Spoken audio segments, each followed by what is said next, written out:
All right, welcome back.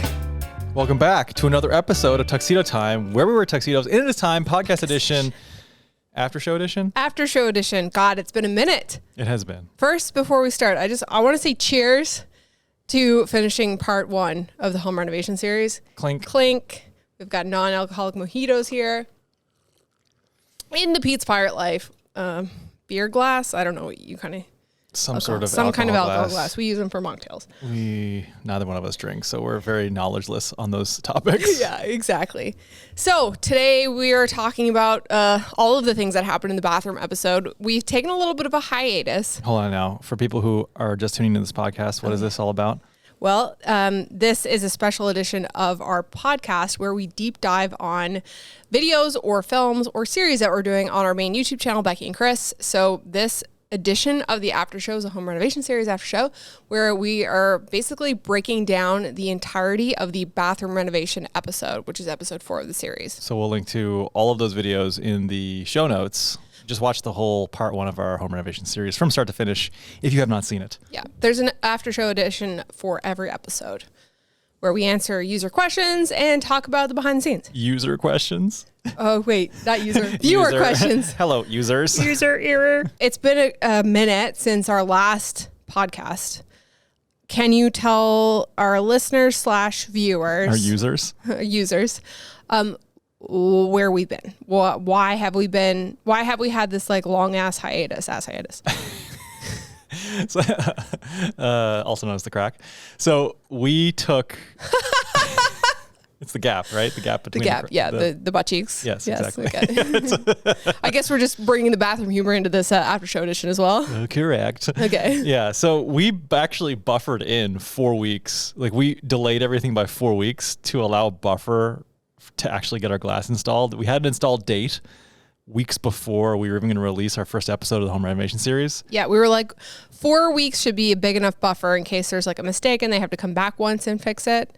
And so, because the original intent was to release all 4 of the first part of the series, like, you know, succinctly, like weekly. Every Sunday for 4 weeks straight. Yeah. So anybody who was following them probably noticed we got to episode 3. And then there was like and then 4 weeks. 4 was supposed to come out, and then there was like a full, how long? I think it was like a month and a half. Yeah, 6 weeks at least. Yeah. Anyway, so 4 weeks wasn't enough. we factored in 1 mess up. We didn't factor in 3 mess ups. Yeah. Oh my gosh, that was a journey. So we kind of didn't really dwell on that too much in the actual episode, but anybody who's been following us on social media probably has been seeing Instagram stories and things like that, and kind of knows that the shit's been going down. There were a couple of comments on the video that said like, kind of sad you didn't show everything with the glass. And there's a couple of reasons why we didn't do that. We didn't want to put a huge damper on the episode because I think there were so many more things that kind of happened that were more positive in the video, like finishing an entire bathroom ourselves. And then, you know, to let the glass kind of ruin it. Right. I think also like you kind of hit the nail on the head when we were talking about having like, not want to put a damper on things, because as that being like the final step and it not really going the way we wanted it to, I don't know. I just feel like there's content, when you put out content on the internet, you can kind of have a positive spin on things, you can have a neutral spin on things, or you can have a negative spin on things. I feel like there's just so much negative content out there nowadays. Yeah. It's like, you know what? We kind of, I mean, and yeah, we had setbacks, we had mismeasurements all over the place, but I think we kind of made light of it a lot. Yeah, definitely. And it's like, okay, here's how we fucked this up. Now here's how we're going to fix it. Yeah. And, you know, I think sometimes that journey is kind of fun and funny and real to be on, right? And I think there's a difference between, you know, having fuck ups with measurements and having to reorder stuff, part of the story, versus complaining about a trade doing a really terrible job, which we'll do that on the podcast. That's what the podcast is for. The podcast is for the drama. Yeah. Also, are you okay? My eyes are burning right now. Oh, I know probably why. You put sunscreen on your face. Did you just rub your eyes? No, but I think I'm sweating a little bit. Oh, if you notice, I'm not actually wearing a tuxedo right now. For anybody who's listening to the podcast, could Becki describe what I'm wearing while I'm trying to flush my eyes out with the tears? Yeah. The tears. So I pulled Chris out of our primary bathroom. He's been putting up knee walls this morning. He's wearing a black NS Builders t-shirt underneath a pair of Carhartt gray overalls. Wow, you're really getting descriptive. I was just going to say I'm wearing construction attire. Yeah, but for the listeners who can't see, right, he's wearing gray Carhartt overalls with dusty, baffed knees. They're rolled up. The more I rub, the worse it gets. He's wearing Nintendo socks. Dude, do you need a second? Do you like go get a paper towel and some water? Okay, you're just going to give I don't need my eyes to do a podcast. Okay. Okay. Anyway, so speaking of... Jesus Christ. So speaking of the glass, another reason why we didn't include a lot of it in there too is because like I didn't want to like publicly shame a specific company on our social media. I mean, they were nice people, but man, just you know what? They were nice people, to detail. but like at some point, I mean, after the first time that messed up, I mean, you were very calm, and they even commented like, "Oh, well, thank you for not flipping out at us. Thank you for not like yelling." I was like, "Why would I yell at you guys?" It's like yelling gets you nowhere. Yeah, and there's no ever raising voices, but when it takes you 4 attempts to install glass, and that's your primary job, and then you leave the job site with the worst caulking job I've ever. Right. And I guess like from my standpoint, like as if I was a business, well, I am a business owner. We own this business. Yes. And also like I'm a partner in radiology practice. If somebody refers me patients calls me because a patient had a bad experience or they had a bad experience, I drop everything and they are like, you basically make sure that never happens again, but also you loop back and tell them how you fix things to ensure that something like that will never happen again. Yeah. It's just like basic business ownership type things. It's like after they messed the glass measurements up the first time, they should have made sure that everything was flawless from then on, because that's embarrassing. Yeah. But to have it happen a total of 3 times to make it like 4 attempts at an install, like that is just insane to me. You're working on your house that you spend a lot of time on and you care about, and you hire a professional to do something that maybe you can't do, and you really expect them to do a good job. And you know, the unfortunate reality is like a lot of times like people are just not going to, they either don't have the attention to detail or they just don't care about their work the way that you care about your house. Now I'm not painting everyone with that brush, because there are a lot of tradespeople out there who really do put pride in their work and do a fabulous job. It's unfortunate that in this case it wasn't that, and I mean you could tell that they were very embarrassed by the 4th time. Let's talk about what happened with it. We'll go in like we'll make it quick. The Cliff Notes version is someone initially came in to measure the space, so they measured everything, and then they custom ordered the tempered glass, which has to be custom ordered because once the glass is cut, it's then tempered, and then once it's tempered, you can't cut it again or it'll just shatter. So everything has to be like custom cut, and all everything has to be like nailed in. There's no change in the measurements after you template it. So the guy comes to measure the glass. I get sent the mock-up. Confirm this is a neo-angle shower, which means it's not a square. It has an angle. It's like a 135, not a 90. Yeah. And so the guys come like weeks later once the glass is here, and they, you know, are in there for a little bit, and I'm hearing like, you know, frustrations, and they come out and they're like, so bad news. This glass was cut and measured for a 90-degree shower, and this is a 135-degree angle shower. And I was like, how did that happen? Like, obviously. Yeah. So, you know, at that point, they had everything built for 90 degrees. And with the neo-angle shower, you had to have a shower header because that's basically like the structure of the glass. Normally with a square shower, you can kind of mount it to the wall or whatever and then not have like a piece. You could have like a frameless glass. But with neo-angle, you had to have this header piece because that's kind of what holds everything together. There are 2 options with the header, flat or rounded. Well, with that brand, yeah, whatever brand they were using, the profiles, the front side of the profile was square and the back side was rounded. Yeah. Or they could install it the opposite way. And I think they mostly install them rounded because it's just a more traditional look. Right. But for us, we specifically said install the square side out because we want it to have a more modern profile. Yeah, I confirmed that 3 times. So the first time they came, it was built the correct way with the flat side facing out, but it was made for 90 degrees. So, okay, sorry, we got to go back. We got to get this recut. So they come back 2 or 3 or 4 weeks later with the glass. They start installing it. I walk in and notice that the header is wrong. And I say, that's not the right header. And they were like, what do you mean? I'm like, this is supposed to be flat side facing out, not round side facing out. Now they can't fix it on the site because it's already cut. It's cut in the shop. And then like the hardware is kind of, I guess, like welded on so that when you screw it together, it like fits tightly or something.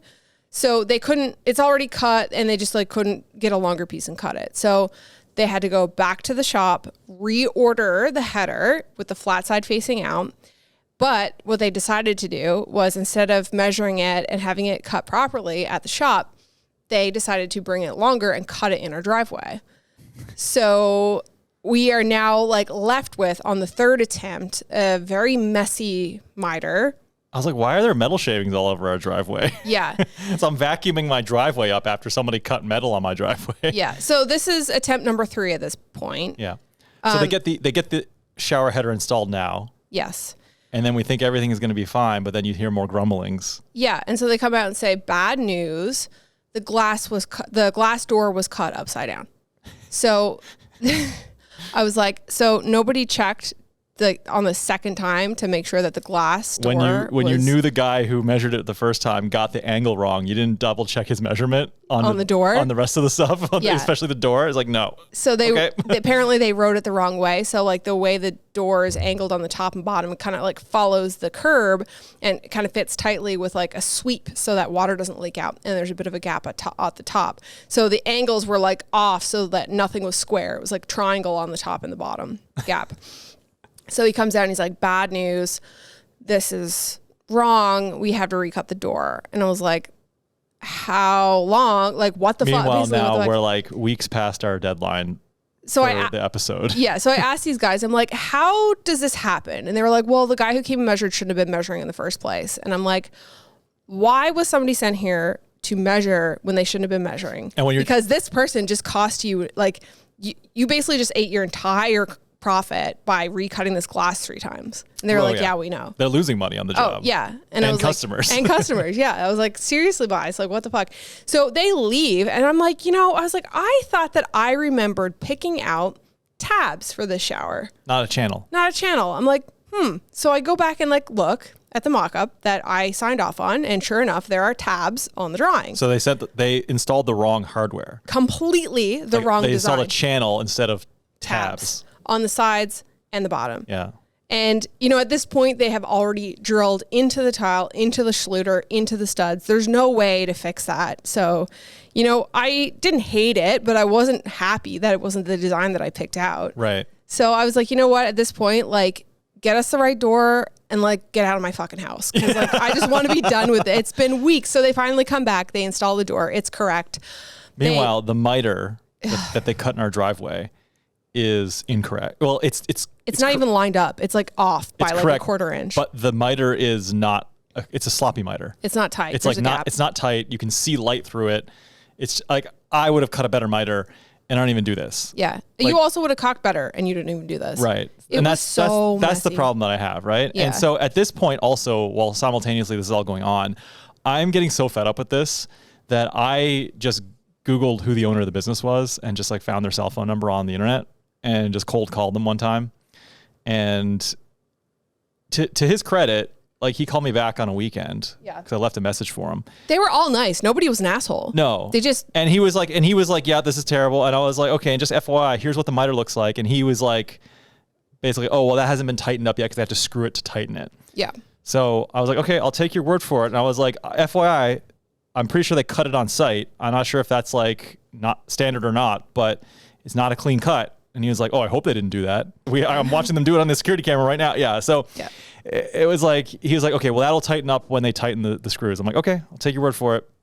Anyway, it did not tighten up. It looks just as bad as it did before. But at this point, I'm also like, get the hell out of my house. Because I'm afraid that if I have you guys come back to try and fix these things, it's going to end up worse. And it's going to be more time. And this is our only bathroom now with a shower. Yeah. Because we've already ripped out our primary bathroom. Yeah. We spent 4 months showering with like partial installed glass that wasn't caulked, that was duct taped. So that water didn't get down in the crevice.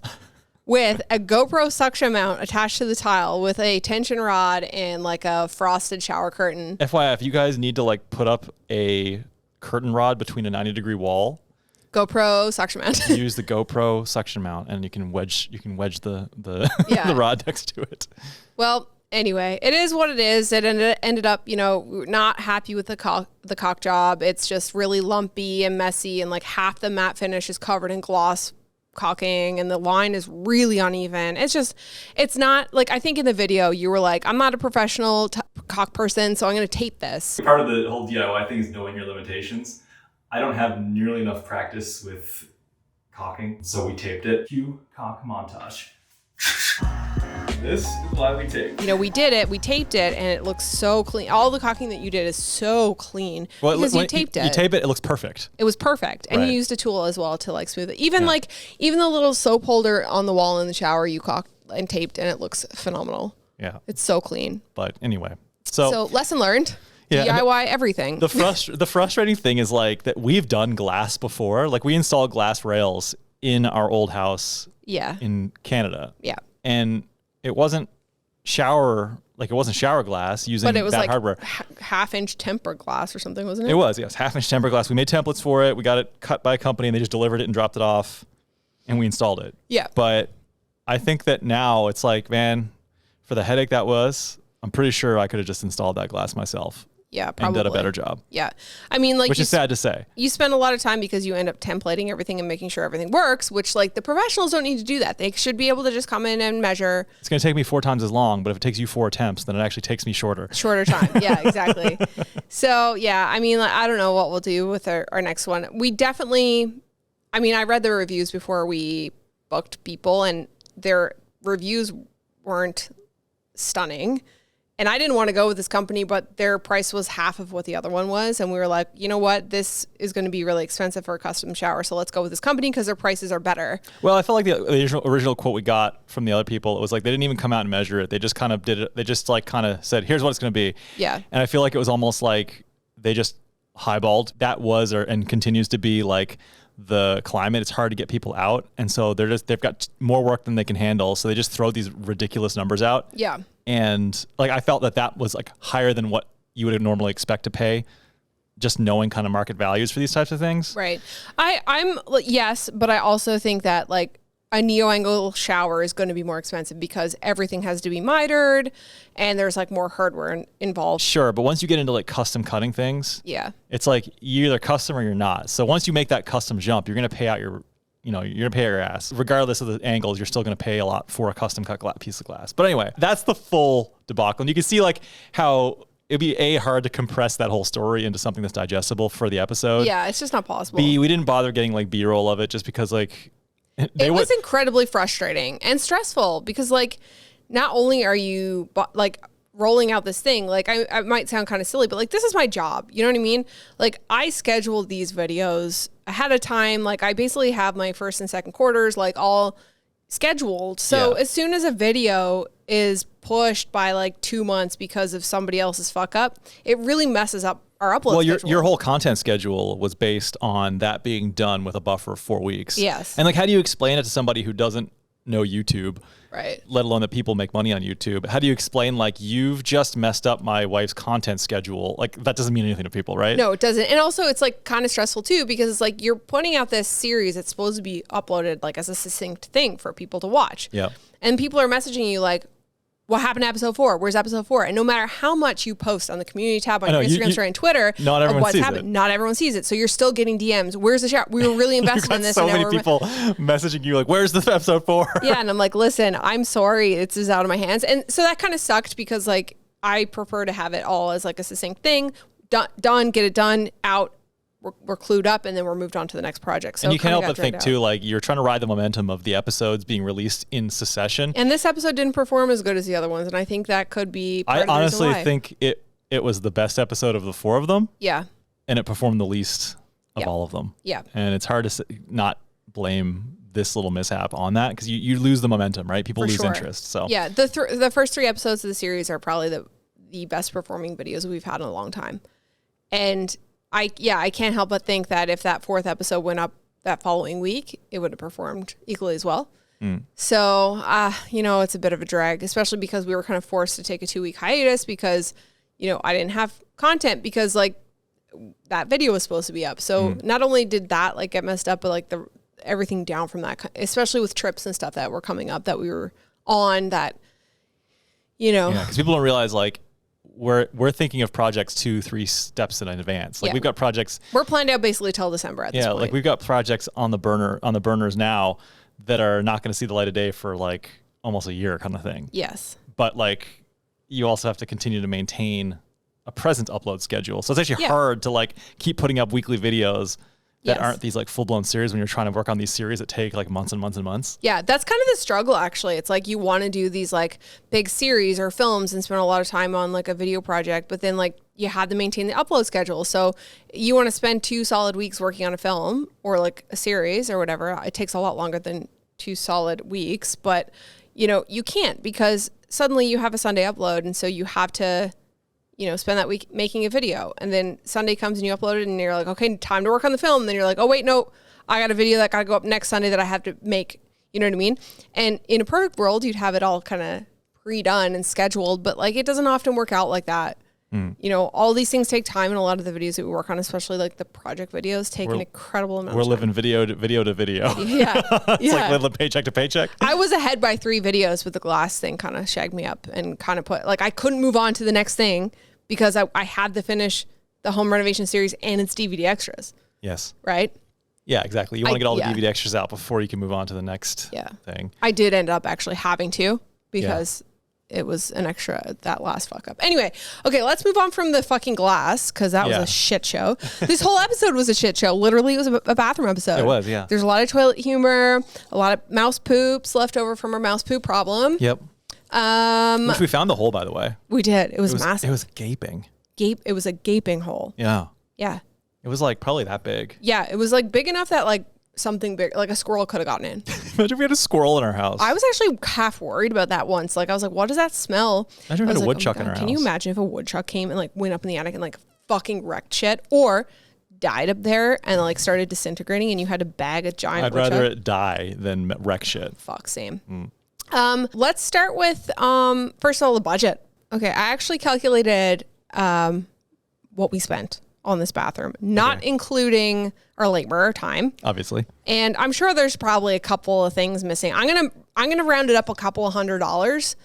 It could be a little bit more than this, but basically we spent $10,500 on this bathroom. $10,500 on a full bathroom renovation, ripping it back to the studs. That's actually with custom glass. With custom glass, that's actually pretty good. It's very good, knowing how much things cost. Bathrooms and kitchens are the most expensive thing to renovate. But exactly, looking at like getting something fully custom, you basically, because when you look at furnishings, like you can get top tier furnishings. That I think is a pretty good price considering what we got. Yes. Now, if you were going to hire somebody to do it, you'd probably at least double or triple that cost. Yeah. We did make a couple of decisions, I think, on this bathroom that helped us save some money. Excuse me? You disgust me. Four that come to mind right away. The first one being is that we didn't change the plumbing of the bathroom. Everything stayed where it was. Moving plumbing, toilets, drains, fixtures is incredibly expensive because you have to bring in a plumber, but like the black line, like the toilet line is... I mean, you wouldn't have to bring in a plumber if you're comfortable doing it yourself. Right. But like I'm not a great plumber, put it that way. Yeah. We can do basic things like retrofits and things, but bigger projects, I would hire a plumber. Yeah. And also, but if you move plumbing or add plumbing or take away plumbing, you have to pull a permit. Yes. So that adds another, expense and time. I mean, it's like what, like $100 maybe to get the permit? Yeah, but it's also time because then you have to do it. Then you have to get inspections. Exactly. And you can't, yeah. And then if something's wrong, then you have to fix it. So it can add. Whereas if something's wrong now, nobody knows. Exactly. Yeah, exactly. So we didn't move any plumbing. We just kind of used what was there and then kind of updated some of the things. But so that was one way we saved money, by not changing the layout. The second way we saved money was by DIYing everything ourselves. So not only hiring at the glass. The third way we saved money was by choosing an affordable wall tile. So if you guys watched the episode originally, I had picked out this 2x8 matte white wall tile that I was really bent. I really like that ratio. It's very difficult to find in a big box store, but it was $30 a square foot. That's insane. Which is insane. You know how much per square foot the other tile was? I know they were 15 cents each. $1.20 a square foot. Okay, so we kind of switched gears, and instead of going with the 2x8 matte tile, we decided to go with a 3x6 gloss white subway tile from Home Depot. And yeah, they were like $1 something. They were the cheapest tiles that Home Depot sold, I'm pretty sure. Yeah, and so I felt like we could still maintain the look that we were looking for with these tiles by installing them vertically stacked instead of like a normal subway tile pattern. So it's a bit more of a, trendy kind of modern tile installation pattern. And we were able to go the whole wall to floor, basically floor to ceiling, wall to wall with it because it was so cheap. It was still cheaper than if you just tiled the shower area. Yes. And it looks way better than that, in my opinion, having the full walls tiled. I agree. And while I think the matte would have looked really good, the gloss is actually kind of a fun texture change because the walls are matte and we have a lot of natural light in there. The gloss tiles kind of reflect the light around the room a little bit and just kind of offer a little bit of a different, texture change, especially because the floors are also matte. The last way we saved a few bucks, this is kind of a segue into this fucking shit show, is we decided to go for an Ikea vanity and hack it with our own wood doors. Ikea used to carry oak front doors, like laminate doors. They have since discontinued. I think they change their designs all the time. So we ended up buying a vanity with gloss white doors, but we didn't want to keep the gloss white because we had white walls and we had white tiles and it was just way too much white. Yeah, there's no contrast. Yeah. So we decided to hack the vanity with wood. Why don't you tell us how that went down? Well, first of all, Ikea uses proprietary attachment fasteners, basically, to attach the drawers to the drawer fronts. And so it's impossible for me, anyway, with my tools, to replicate that. So we basically just tried to use pocket screws just as a way to fasten the doors, but it didn't work out that well. It was long story short, it was very hard to micro adjust where the doors were once they were installed. We're going to make a whole video. There's going to be a full behind the scenes of that. Bottom line was fabricating those doors and trying to retrofit them to a flimsy old Ikea cabinet. It would have been easier and probably, and it would have been a better product in the end if we just had built a single custom cabinet, which wouldn't have actually been that hard. Yeah. I think what we were saying, the takeaway for that video was more or less if you have the knowledge and skill to fabricate wooden doors and then attach them and then modify the cabinet to fit the drain hole, which we'll talk about in a second. Yeah. Then you can build. Then you have the skills to build a cabinet from scratch and it's going to be a much better outcome. Yeah. Yeah. I do though, the integrated countertop sink, which we could have gotten that look with a Corian product. Yeah. With an undermounted sink. But you could have even bought the sink separately though from Ikea, couldn't you? I don't know if or does the sink only come with the I think the sink only comes with the base. I'd have to check it out. This brings me to a question. This question is from Wes Childers. They say, I'll be listening in. Hope to hear about how you plumb that Ikea vanity with a non-Ikea drain. I'm about to install the same cabinet and faucet ×2 in our primary bath. Plumbing. So, I don't even remember.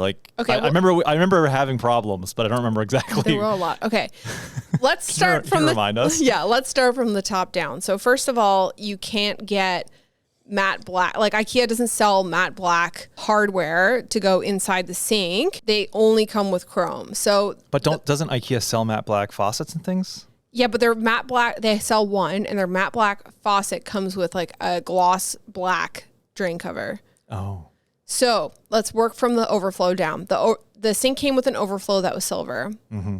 It's impossible to find something that fits that. Yeah. So I remember for that. So that I just basically sanded it, primed it with spray paint, and then sprayed it with plastic spray paint. Yeah. You went through all the steps of letting it cure the proper time and sanding it, priming it. And I put on numerous coats, thin coats, but did everything by the book, sanding, priming, painting, and then light sanding between each coat just to ensure proper adhesion and everything. And it's been over a year now and it's been fine. But the overflow cover doesn't see much traffic from water. Yeah. So, and I when I clean it, definitely have put, bleach over it. I'm not using a scouring pad. I'm using a microfiber towel. I think I did too? I think I took matte clear coat. Oh, did you? I did a couple top coats of that as well to protect the paint. Ooh, good call. Yeah. Yeah. It looks like the same as when you sprayed it for the first time. Yeah. Okay. Moving down into the drain hole. So with the Ikea plumbing that comes underneath, it's not compatible with a normal drain. When you buy a Delta faucet, for example, it comes with a drain, a pop-up drain for a normal drain. But with the Ikea ones are proprietary drain setup, it's flat on the top and then kind of scoops down in the back. So there's not enough vertical space for you to put that pop-in drain in. So you basically buy the faucet and throw away the drain because it doesn't fit with the Ikea thing. So once again, Ikea doesn't sell a drain cover that's black. So we installed the silver part that fit basically allows the drain and the sink to attach without water getting down in there. I'm sure there's names for all these things. I don't know what they are. We don't know what they are. Yeah. And then we found a matte black. Terrible plumbers. Yeah. We found a matte black screw-in like drain cover to go basically to cover that whole silver part. So it gives the illusion that there's a black drain in there, but we actually can't plug that sink now because we made that modification. We got rid of like the Ikea's like twist down closing. I didn't even realize that though. Yeah. But who plugs sinks? I don't think I've ever plugged a sink. The only time I've ever plugged a sink is when there was too much hair in the drain and I was like, fuck, my sink's plugged because my hair is down there. Wait, so your hair plugged it? Yes. You didn't plug it though on purpose? No. So the only time I plugged it on purpose was my hair clogged the sink and I started jamming the thing like this to try to get rid of it. Trying to get rid of the hair? Trying to get rid of the hair proboscis? The hair bezoar? Bezoar, yeah. Bezor. Bezor, the hair bezor? Yeah. So anyway, right now, yeah, with the way the way the sink is set up, our two options were basically have the matte black faucet with the silver drain hole and be able to close the sink, or have this matte black cover that covers the drain hole that doesn't close the sink. Yeah, but again, nobody's closing the sink. No.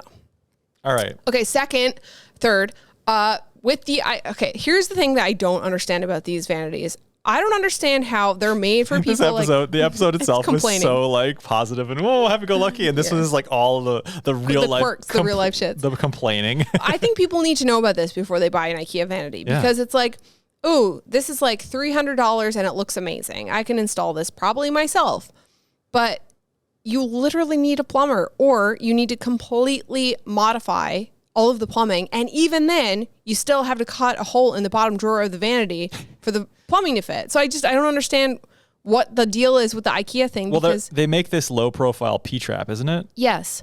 And it plumbs itself so the drain goes straight back and then drops. And the purpose of that is so that they can have full depth drawers for the most part, right? Instead of having like a U-shaped cut in the center. But I'm sorry, my drain pipe was coming out. We cut it almost flush with the wall so that we could have the lowest profile P-trap. And the P-trap's like basically against the wall. And it still wasn't against the wall enough to accommodate for the drawer. We still had to cut a notch in the bottom drawer. And it wasn't even a small notch. Like we had to cut a big notch. Yeah, I don't understand how. I remember the first time we did one of these was when we renovated our bathroom in our first house, and my Uncle Jeff installed it, and he was like swearing at it. But I remember the drawers being shallower because he never had to cut a hole. They were shallower. They used to be skinnier. Right. And they redesigned them. Yeah. So poorly. Or maybe we're just idiots. They're easier to put together than they used to be. That's for sure. Because I had to build a cabinet, but he had to install it, and he was cursing and swearing. Anyway, I was cursing and swearing? No, my uncle. Oh, okay. So anyway, that's kind of the story on the vanity. We're going to have a full behind the scenes video. It's also a shit show. This whole project was a bit of a shit show. Yeah. Quirks. Yes, exactly. I want to talk about a couple of choices that we made in the bathroom that were great, and some that might be a regret. Regrets. No regrets. No regrets. Oh, there are a few. First, let's talk about the toilet. I don't know where we even got the toilet from. It was from a big box store. It's from Home Depot. Okay. Yeah. And it wasn't like it was. I don't think it was like too. It was like more expensive than a basic toilet, but it wasn't like one of those $1 million toilets. $17,000 toilet. Yeah, it wasn't like a $17,000 Neorest from Toto. No, it was not. That has LED mood lights on it. Yeah. And it's like a self-cleaning bowl. Yeah, it's like toilet goals.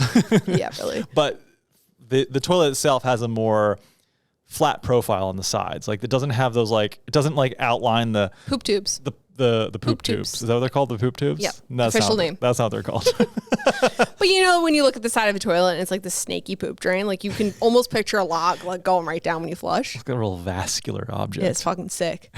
They are the worst to clean. Like if anyone's ever cleaned a toilet, they know that dust accumulates in those little crevices.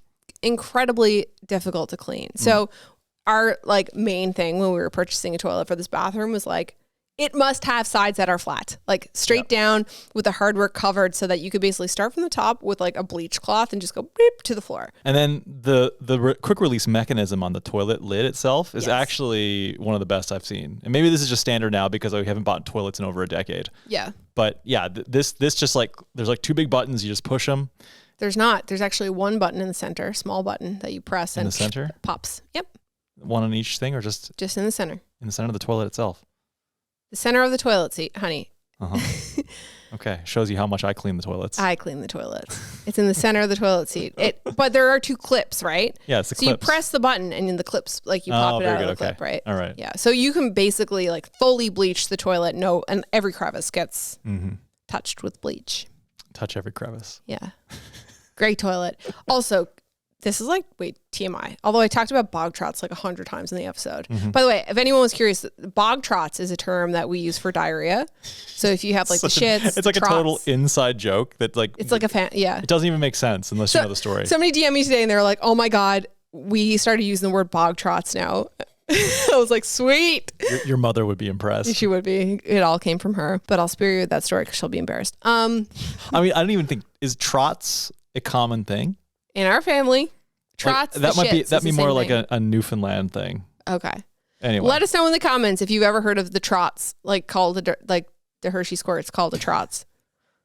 Bog trots. I mean, tell me, would you rather say I got the Hershey squirts or would you say I got the bog trots? Way better. It doesn't even matter because I've been kicked out of a carpool for saying diarrhea anyway, which is the proper term. This is a scientific term.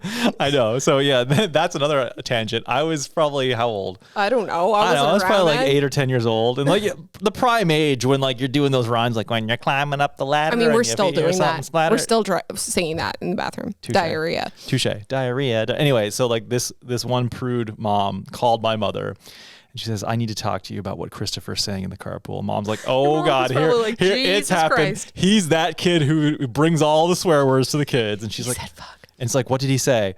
She's like, oh, I can't repeat it. Mom's like, oh God, like he really said something bad.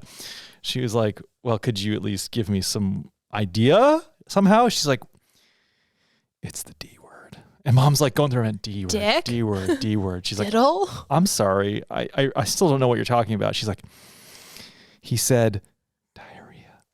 And my mom was just like, at that point, like was trying to hold in laughter. Yeah. And she was like, I'm sorry, but that's a natural bodily function. And he's like, Christopher will not be attending the carpool anymore. Thank you very much. Oh my God. Yeah. Your mom pulled you out of the carpool so fast. I know. She was like, these people are out to fucking lunch. Wow. That is hilarious. That's probably one of my favorite stories from your childhood, by the way. Anyway, so yeah. In conclusion, diarrhea is a normal word. And you can also refer to diarrhea by calling it the bog trots. Whatever you want. You have my permission to use it. You've got Becky's permission. But what I was going to say was TMI. That was a big tangent on diarrhea. Yeah. And they're probably like, what are you TMIing? Mm-hmm. Have you noticed the flushing power of this toilet? Like, we should be sponsored by this toilet because honestly, I don't even know what brand it is. Swiss Madison.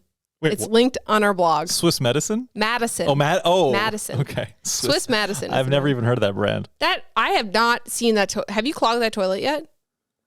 No, I don't think so. I have thrown some not paper towel. I've thrown some stuff. What have you thrown down? Tell me about. Describe. No, don't describe it. I'm not going to describe it. I've accidentally thrown too much toilet paper down there and sucks it right up. Right up. Wow. You can almost picture it going down the poop tubes, but you can't see them because we got a flat-sided toilet. The poop tubes. Oh my God. Oh my, I'm so sorry for everybody. Listen. Should we put like an explicit warning at the beginning? Yeah. Warning, this episode is rated R for multiple discussions. Listen, honey. Bog trots. Diarrhea is a normal bodily function and you will not be attending the carpool anymore. Can I tell you a story about diarrhea?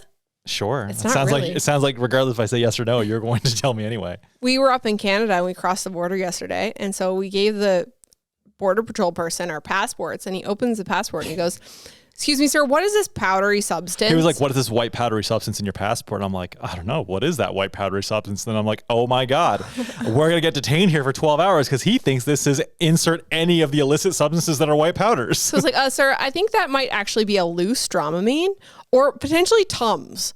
And I looked at the bottom of and I was like, tell me you have gut problems without telling me you have gut problems. And I looked at the bottom of my purse and it was just like covered in like crushed up Tums. Like the thing exploded. And you probably shouldn't put I'm not going to do that again. In your Tums container. Anyway, I think he thought that was funny, but because I answered him right away, and he just was like, "Whatever, fine, you're good." He's probably waiting for us to like watching our body language to see. Oh, for sure. I was like, "Well, that's because this happened to me before. I've had a loose Dramamine or something, and that gets crushed up and gets like stuck up in the camera." And whenever I get into stressful situations, like you start farting, your butts get sweaty. Well, that too, but my gut reaction is to like diffuse the tension by making a joke. Oh yeah. So and an inappropriate one. I was almost be like, oh, that's just fentanyl. I was about to say that, but I was like, I probably shouldn't say that to the Border Patrol. That was Yeah. I just swooped in and I was like, I think that's probably like Dramamine or Gravol or something. And I was like, no, actually, I think it's Tums. I was like, yeah, it's Tums. And he was like, okay, here we go. But I bet if we had reacted any other way, we would have gotten detained for sure. Oh, 100%. Yeah. I just made a joke. Drug dogs out. Yeah. I literally said, tell me I've got problems without telling me I've got problems. I literally had Imodium. I had Gravol. I had Tums, Pepto-Bismol. It was all crushed Omeprazole. All crushed up in just your one passport. concoction. Yeah, exactly. You're just snorting lines off your passport of all of your GI meds. Yeah, no. I don't snort medication. I take it like according to the bottle directions. Of course. Okay. Okay. I want to talk about maybe a little regret. I have a little regret. Tell me your regrets. Okay. Well, one of my regrets, not because of the way it looks, but because of how difficult it is to clean, I regret putting white grout on the floor. Okay. Yeah, I could see that. We should have, instead of matching the white part of the tile, we should have matched the light gray part of the tile. And I think that would have hid dirt a little bit better, because what's happening right now, if you watch the episode, we put this single component Fusion Pro grout on the walls. It's sanded grout. It was terrible to work with. It's fine. It doesn't stain. It looks okay. I would just say the maintenance on it is superb. Superb. Installing it is a pain. Yeah. It does not stain in the shower. Cleaning it is a breeze. Like, we've had it for a year and you can notice like the discoloration in the floor tile already. This wall tile grout looks brand new. Granted, you're comparing apples to oranges, because floor grout is going to get shit-hauled way faster than wall tiles will. It is, but a vertical you surface. also don't clean a bathroom. Yeah, so but you a would never vertical know. surface versus a horizontal surface that you're walking on. Have you ever taken note of the base of the shower walls in our previous bathroom? Oh yeah, it was pink. Yeah. Yeah. And quickly it would get like that, or like orange from like either like the pink mold or like the, I guess, iron or whatever in the water. So I haven't noticed any of that on the shower walls since. So, which is good. But the floor tile, definitely, because we've been renovating our primary bathroom. So we've been kind of like dragging construction stuff from the back of the house towards the front of the house. And then of course, like that kind of spills into the bathroom. Sorry. And so that white grout is definitely getting dirty. And even with like scrubbing it with bleach is just not, it's getting stained. Right. So definitely, if you're going to go with a cement based grout on your floor, maybe don't do white. Cementitious grout. Cementitious grout. So we should have went with gray. That's my one regret for the bathroom. Let's get into a couple of questions here. Snowman22 says, praise the YouTube gods, bathroom reno cometh. Thank you. Dyslexic. Cometh. Bathroom reno cometh. Hark. The herald angels sing. Glory to the newborn king. Peace on earth. Next. Okay. I'd love to hear how your experience with the Kerdi products was and how hard was installing the linear drain. As always, love the videos and the bathroom looks great. Thank you. Let's talk about the Kerdi. Okay. So Kerdi I was partial to because I think is it Canadian? I'm not sure. Or maybe maybe it's German actually. It's not American. So Kerdi is a product made by a company called Schluter. Right. Yeah, and they basically just make these orange foam panels, and all their stuff. It's just a big waterproofing system. I was the most familiar with it because it's used very frequently in Canada. That was just what I knew. I'd never actually used it from start to finish myself. I had seen your uncle use it. So I just kind of defaulted to Kerdi, or to Schluter, I should say. And it kind of sealed the deal when I went to their website. They literally had a Kerdi manual. It's like a 100-page PDF that has every single product they sell and an installation and like specs and how to use it. Everything you need. So I was like, okay, you know what? This is a one-stop shop. They made this very easy for somebody who's never done this before. And then on their website or on their YouTube channel, they had like installation, and not only their YouTube channel, but there were installation examples on other, like, I mean, there's YouTube niches for everything, including tile YouTube. Yeah. So one of our favorite resources for tile YouTube is Tile Coach. Oh yeah. Tile Coach, like, he basically uses all the products, including Schluter included. But he's like on a next level where he'll like mix and match stuff. He'll use like RedGuard and like Ardex 9+2, whatever. And like, but I was like, that's a little bit too complex for me. But watching him allowed you to know how to fix your mismeasurement on the floor drain, because he uses both dry pack mortar and Schluter systems. Correct. So you get into a situation where, yes, we mismeasured, and they had a chunk of a missing shower pan. And just from watching his videos for like, months beforehand, and kind of understanding how these bathrooms all get put together, the kind of general philosophy and principles of waterproofing a space, you kind of quickly learn, oh, okay, I know these rules and now I'm going to extrapolate forward. And then like for him, like he makes shower pans out of just dry pack mortar. Yeah. Like that's the traditional way of making a shower pan is using dry pack mortar. That's how our primary bathroom shower pan was made. Correct. Yeah, exactly. So for that, it was like, oh, well, I mean, it's not a big deal. I'll just pack some dry pack mortar and that'll be fine. Yeah. So that, I guess, but going back to the original question, how easy was the Schluter products to use? It was easy because the manual, and also there was a lot of information on YouTube. I think I took an afternoon and just like literally read the handbook from start to finish, just to kind of like before I got into it, just so I kind of knew it laid a framework and kind of like, oh, this is how these things work. Okay, you want to have a 2-inch overlap anytime you have a seam. Okay, if you have a seam, you can use the thin set mortar and a Kerdi band to like band over it. Okay, you want to do all the corners. Okay, this is how it all works. So it's pretty straightforward from that standpoint if you've done home renovation stuff before. Yeah. But it made it pretty easy, I guess, for people like us who have done a lot of renovations, but we've never done a bathroom before. Yeah.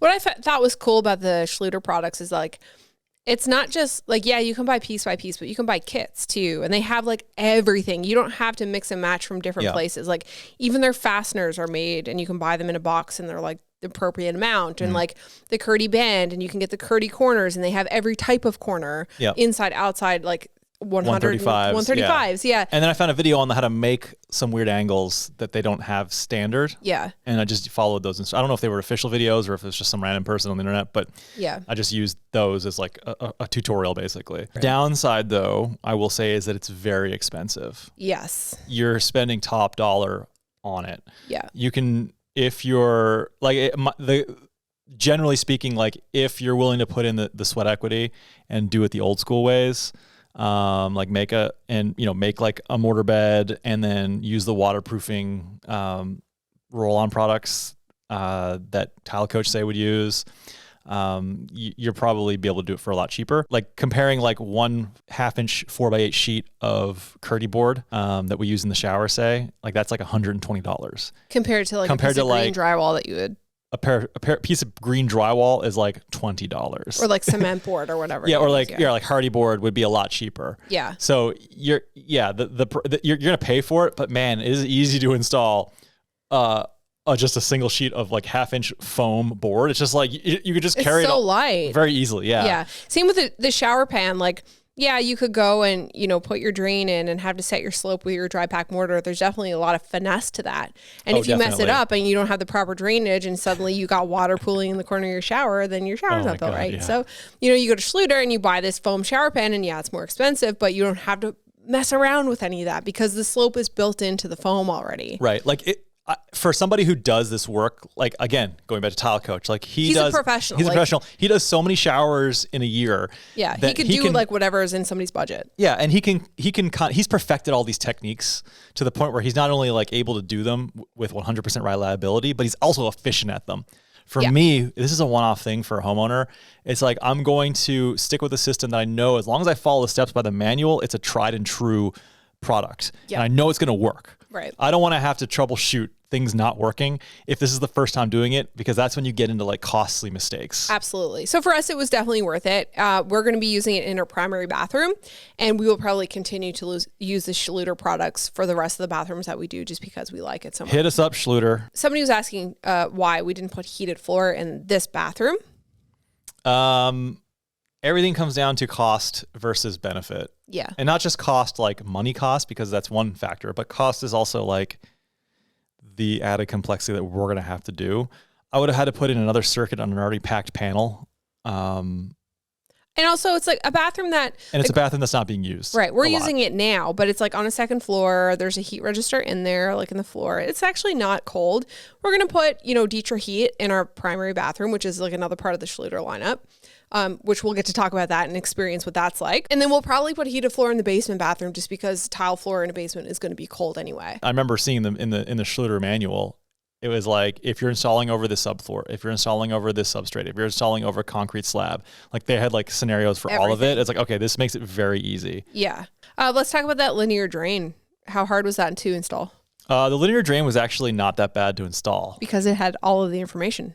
Correct. Yeah. I kind of I watched a couple of videos and I knew how to do it because of the official videos. But it seemed like to me, from somebody who's never installed any drains, period, installing the linear drain seemed easier to me than installing a circular drain. If you're making like a conventional dry pack mortar bed, you have to like set your drain height first, and then you put the mortar in around it, and then you have to make sure it all slopes in. So you have to kind of make like a little bit more pre-planning about this, it seems. Yeah. Again, from somebody who's never done that before. With a shower pan, I guess, everything kind of just fits together nicely. Yeah. So it comes with a little foam spacer bracket, and you just basically thin set that in. And then the drain itself unfolds with Kerdi membrane, and it just basically waterproofs into your shower pan that you set. So it wasn't actually that bad. I've had a couple of people who have come and been like, "Oh my God, did you forget the drain? Where's the drain? Did you forget the drain?" It's like, no. Oh no, I knew we forgot something. Yeah.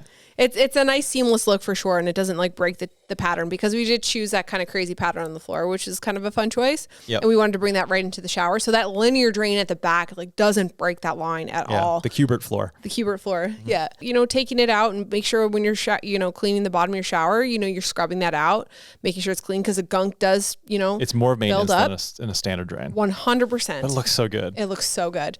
And you know what? Like if you're cleaning your bathroom anyways, it just takes a couple of extra minutes to. But I don't think everybody does that. Well, I've seen some scuzzy looking linear drains on YouTube. Yeah. Like they go in like to someone's house to like redo something or like renovate something, and they look at and I'm looking at the drain, I'm like, oh my God. It's just covered in like brown Even gunk. on video, this is like disgusting. No one's cleaned this probably since it was installed. Yeah. I mean, go follow Go Clean Co on Instagram and learn how to clean your house properly. That's a good resource. Yeah. Somebody asked me today, they were like, oh, you know, the matte black's great until it gets scale spots all over it. I'm like, you have to clean your shower. You know, you have to clean those things. You know, it takes time and effort. You know, you're supposed to actually apparently clean your bathroom every second week. I don't do that, probably once a month.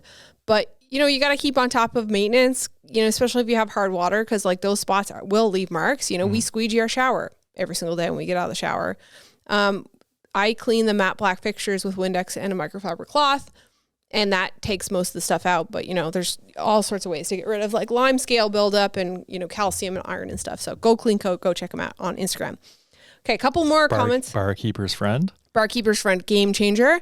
If you are tiling and you grout and use the grout haze remover, and then you come back like weeks later and you realize, oh my God, there's still grout haze. There's still grout haze, like a little bit. From what I've tested, I would definitely read the instructions depending on what kind of tile you have, but Barkeepers took it off. Barkeepers takes anything off. And it's septic safe. Yes.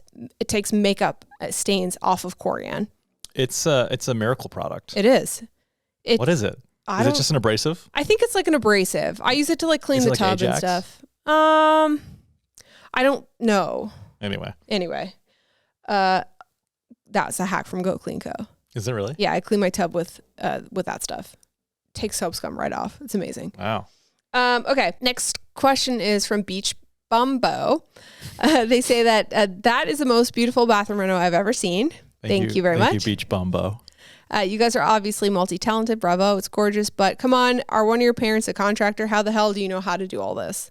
Bo. Thanks for your comment, Bo. Yeah, that's a good question. I'm not really sure. I started cutting drywall with a circular saw, so I started from the very bottom. Yeah. My parents were not handy. Mm-hmm. I mean, Dad could nail some pieces of wood together. My grandfather, interestingly enough, was a carpenter. Yeah. But he died when I was a little kid, so I mean, there was no passing on of knowledge in any way. Yeah, I mean, I took shop class in middle school, so I kind of knew how to use basic power tools, but like I said, I didn't know knowledge on any of that.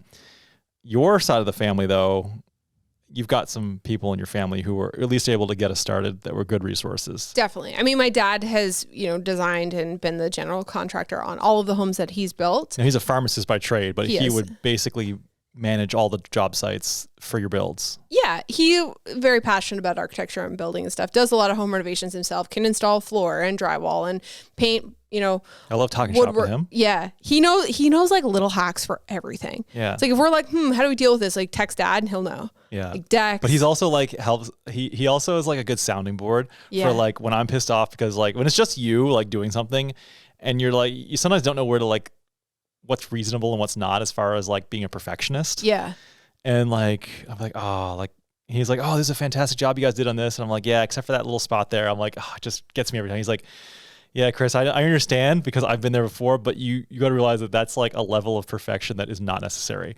Like you're going to get a ding like that just using whatever you're building, you know, or like say like outdoor project, you know, kind of thing. Yeah. So he's a good sounding board because it makes me feel good. Like, okay, good. I shouldn't worry about little things like this. Exactly. Yeah, he's really great. Amazing resource. So that for sure. My Uncle Jeff, you know, does renovations. He does fine woodworking. And so he was a massive asset. Is he a radiation therapist or he was, RT for? Yeah, and then he left and started a Fine Grain Woodworking was his company. And he, you know, renovated and built a number of houses, and cabinetry is kind of, and wine cellars was kind of his specialty, but you know, he does everything.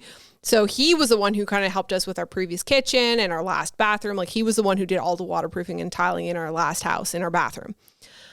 Which I was like, oh, I should have paid attention to what he was doing. I think I was away on a rotation when he was doing it. I think so. Yeah. Anyway, so, and my Uncle Barry also find like woodworking, construction stuff, build stuff, you know, painter, and my grandfather was also a professional painter. So, I mean, like I've been around all of that stuff.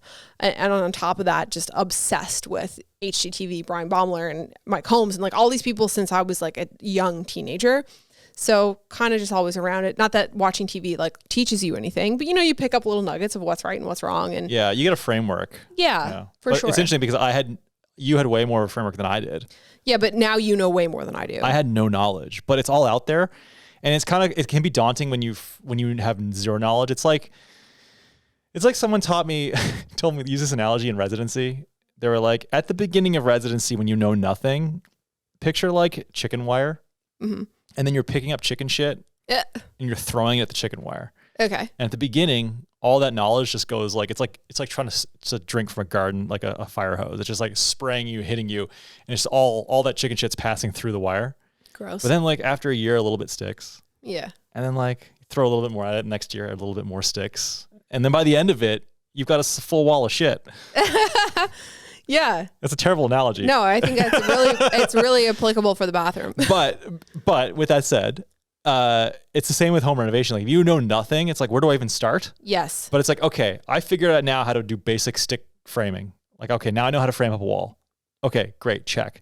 Okay, now I'm going to learn drywall. Okay, now I know that this is this type of drywall you use. This is how far apart your fasteners are spaced. Okay, you got to add a perfect dimple so you don't pop the paper. So that you learn all this. And you're going to pop the paper a number of times and fuck it up and have to take the screw out and fix it. Yeah, and then you'll do a bad plaster job when you realize, oh, it's actually easier to skim less and not rely on sanding versus like lots of plaster and sand to perfection. Yeah, you learn these tricks, right? And then it's like, oh, now I've mastered drywall and plaster. Yeah. And then it's like, okay, now painting. Okay, well, you realize you learn little techniques on painting. Okay, it's, the back roll technique. Okay, now I'm going to do this and not going to get, always maintain a wet edge. Okay, that's the secret to not get lines in my painting and have a uniform. So you learn all these things, right? Yeah. But it takes like doing it a lot to like really get finesse with it, like get it so that you're proficient at it. Right. The first couple of times you're going to do it and it's going to suck. But every time you're going to learn something. Oh, that last time I did this and it didn't work out. So let's try it this other way. Or you have something to Google. Yeah. And then once you get like a knowledge base, you can start taking on bigger things that are totally different than what you know, but are all transferable skills. And also too, like thinking things through, being like, okay, if this wall isn't perfectly shimmed and I put this Kerdi board on it, the board will be curved and then the tile will be curved and then the final product will be curved. So it's like, okay, I'm going to take the time to put some shims on this wall. Make sure it's level. And make sure everything is perfectly dead flat. And then, okay, and then when you put the corner pieces in, okay, just realizing in the back of your head, you're like, okay, I'm going to have a lot of overlapping material here because you've got the Kerdi band coming in from 3 sides, plus you've got the corner piece. You're going to have multiple overlapped pieces of Kerdi band fabric that all have a finite thickness.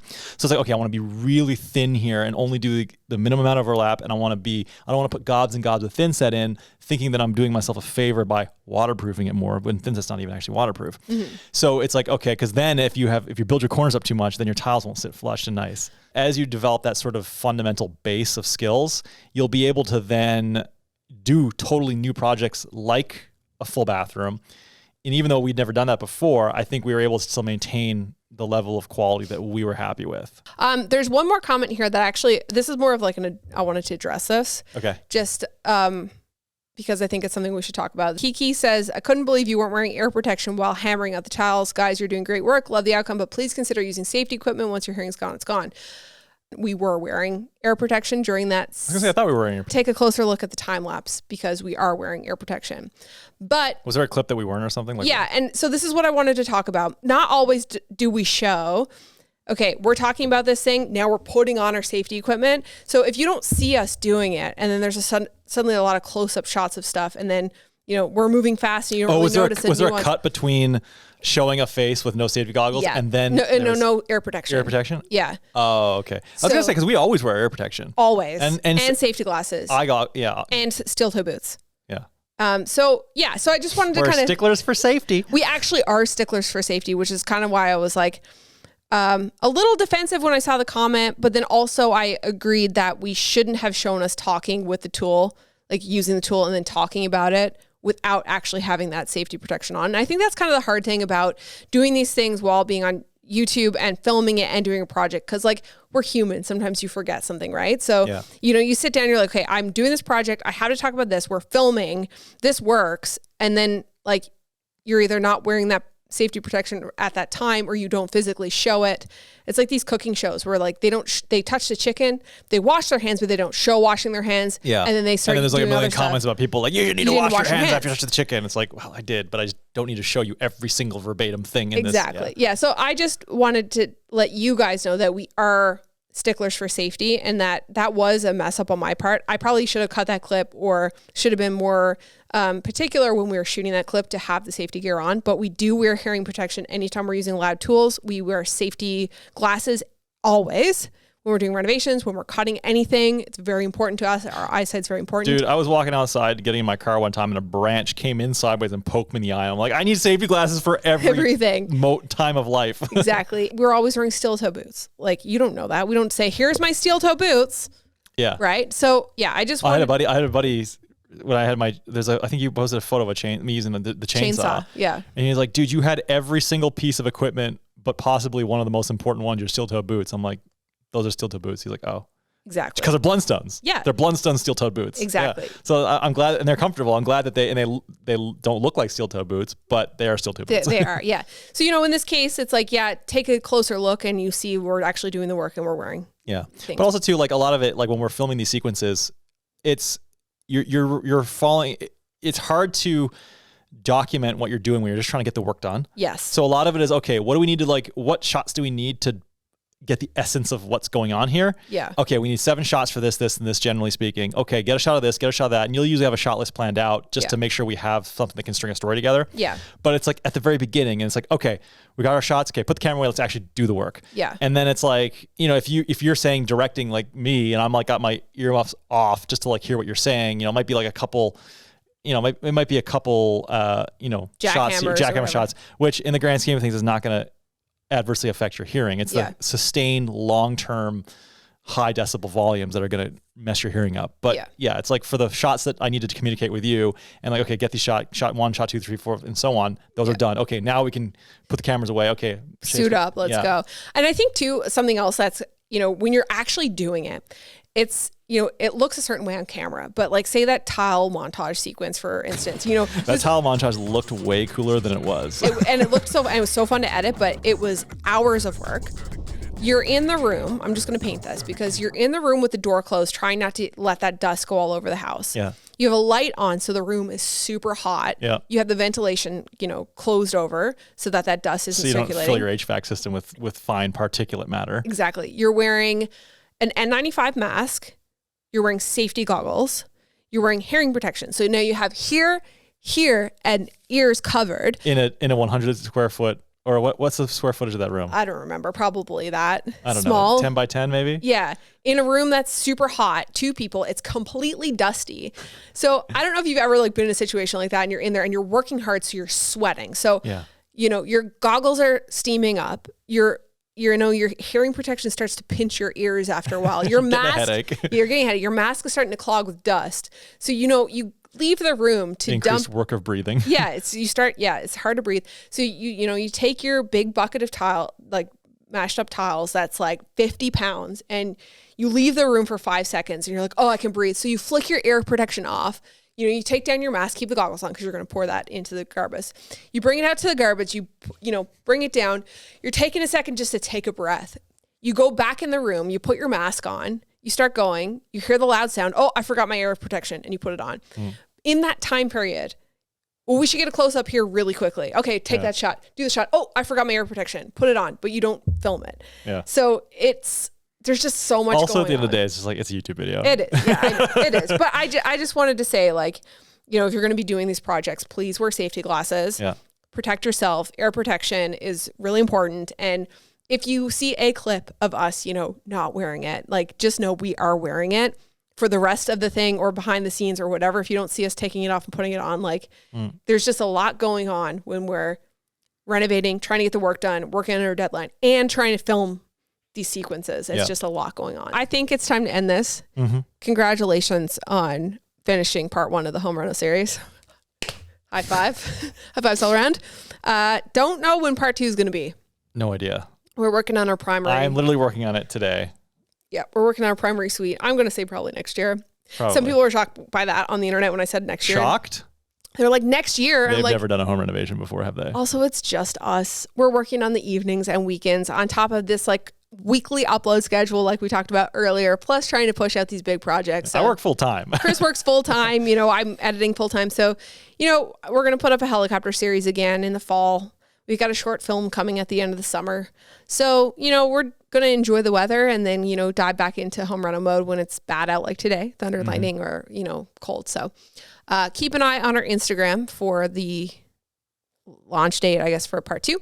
But in the meantime, we'll be back with like normal podcasts every 2 or 3 weeks whenever we can actually get the time to record them. So let us know in the comments if you have anything, you know, pressing you'd like us to talk about. All right. Thanks for watching. Catch you in the next one. Or listening. Or listening. Can't forget about our listeners. That's right. I gotta pee.